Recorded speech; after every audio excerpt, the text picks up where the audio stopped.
Madame la ministre, cher Jean-Victor Castor, monsieur le rapporteur, il y a des moments dans cette Assemblée où le travail législatif fait honneur à nos consciences. Regarder notre histoire en face n'est plus une option, c'est un devoir politique rigoureux auquel notre Assemblée répond aujourd'hui. Je crois que nous pouvons en être fiers. Nous accomplissons là un devoir de vérité, de réparation et de justice. La proposition de loi relative au déclassement des restes humains Kalina et leur remise à la collectivité de Guyane était attendue depuis 134 ans. C'est une avancée historique pour la reconnaissance des mémoires coloniales. Si nous en sommes là aujourd'hui, c'est avant tout grâce à des mobilisations exemplaires qu'il faut saluer avec force.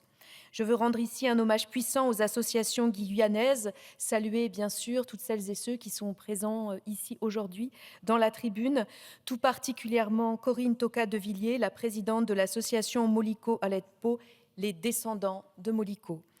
Sans sa détermination, sans son combat courageux pour extirper ses ancêtres de l'oubli des boîtes poussiéreuses des sous-sols de musées parisiens, nous ne serions pas réunis ensemble aujourd'hui autour de ce texte.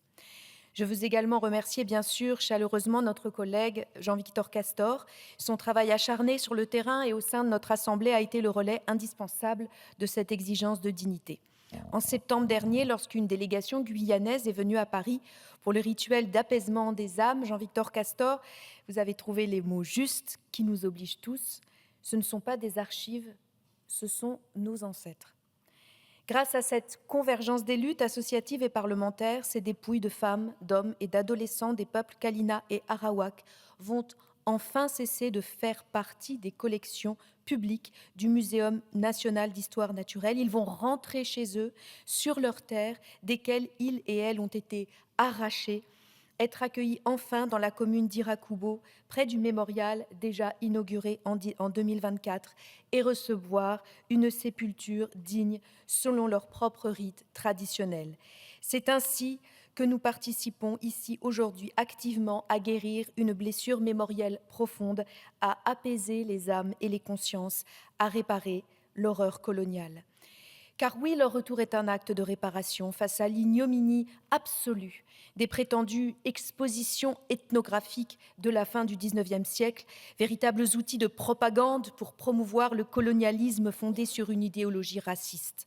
Ne nous y trompons pas, la France a organisé un piège colonial abject. En 1892, la France a attiré ses familles à Paris par des promesses trompeuses pour finalement enfermer ces personnes dans des cages livrées à la curiosité voyeuriste du public du jardin d'acclimatation. Disons le mot juste, car le dissimuler serait une complicité. Il s'agissait de zoos humains. Ces spectacles n'avaient d'autre but que de théoriser et de mettre en scène une prétendue hiérarchie des races, en exhibant ces femmes et ces hommes comme des spécimens primitifs ou sauvages. Entre 1877 et 1931, la France a organisé une quarantaine de ces exhibitions de la honte, piégeant et détruisant la vie de près de 30 000 personnes. Et tant de gens sont allés les voir. Nous devons tous et toutes en prendre conscience. À Paris, cet hiver 1892, le froid, la misère, le cynisme, les mauvais traitements ont tué 8 de ces 33 captifs. Et la violence a survécu à cette agonie et même à leur mort, car leurs restes ont été autopsiés, mesurés comme des objets d'étude et confisqués au nom d'une science racialiste. Nous devons l'affirmer haut et fort. Nos musées n'ont pas vocation à garder des trophées humains. Ce texte est donc une victoire pour la dignité, un pas immense vers la décolonisation de nos imaginaires. La loi cadre concernant tous les restes humains issus des peuples de tous les territoires ultramarins reste attendue, indispensable pour aller au bout de cette action.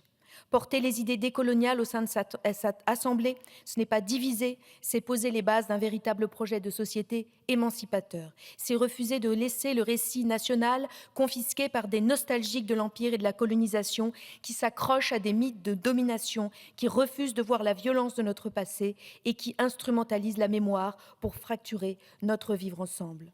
Nous leur répondons aujourd'hui que la grandeur de la République réside dans sa capacité à reconnaître ses fautes et à réparer, car cela nous répare collectivement. Madame la ministre, lors du débat en commission, nombre d'orateurs ont souligné leurs attentes pour l'examen rapide d'une loi cadre suite au rapport Marion.